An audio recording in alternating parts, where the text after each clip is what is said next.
Hi, my name is Ramon, and today we're going to be talking about the culture of Spain. So, arguably, the biggest difference, if not one of the biggest differences, is what the Spaniards call siesta. And what it is it's a break that's taken during the middle of the day. Originally, over hundreds of years, farmers would do this so that they wouldn't have to be outside in the heat during the hottest part of the day. They would take a nap and then they would wake up afterwards, and once they would wake up, they would go back to work until sundown. They still kind of do this, but it's a little bit different.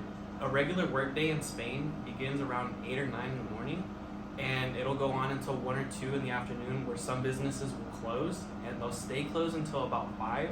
So from 5 to 8 or 9, they will be open, and that's their end of the business day is around 9 o'clock. A big part of the Spaniard culture is their eating schedule. It's vastly different from the United States eating schedule. It primarily revolves around the workday, so breakfast is eaten before work, and it's usually something small like a coffee or a tea with a bread product or a churro, something light.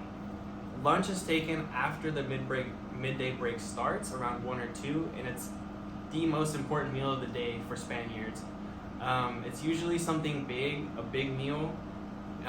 Once they eat their meal, some of them will go back to work, and after they get off work, they'll eat dinner, which is usually around 9 or 10, which is pretty late, if you ask me. But because of the Mediterranean diet consisting of seafood, meats, and garden vegetables, they're considered one of the healthiest countries in Europe. And they are also, as a country, Spain is one of the biggest consumers of seafood in the world. Pictured here is arguably one of the most famous dishes in Spain. It's called a paella, and it's from Valencia.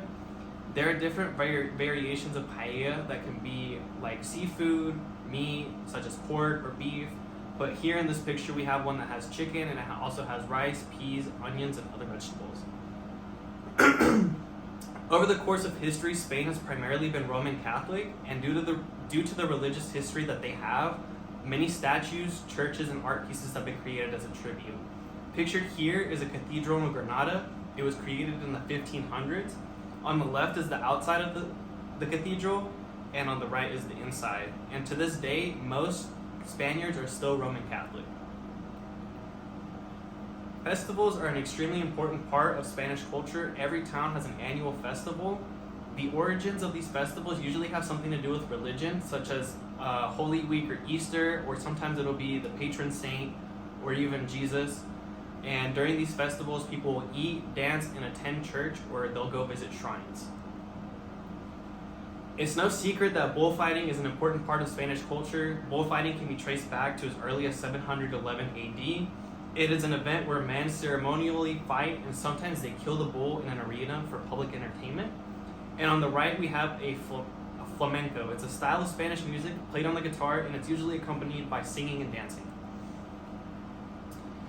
Football, or soccer, is Spain's national sport. They are highly skilled at soccer, and while they do play other sports such as tennis, basketball, and baseball, soccer is just the most important one of all to them. And another pastime is shopping. Shopping is another pastime that Spanish people enjoy. There are many stores and shops open on the main streets in the big cities.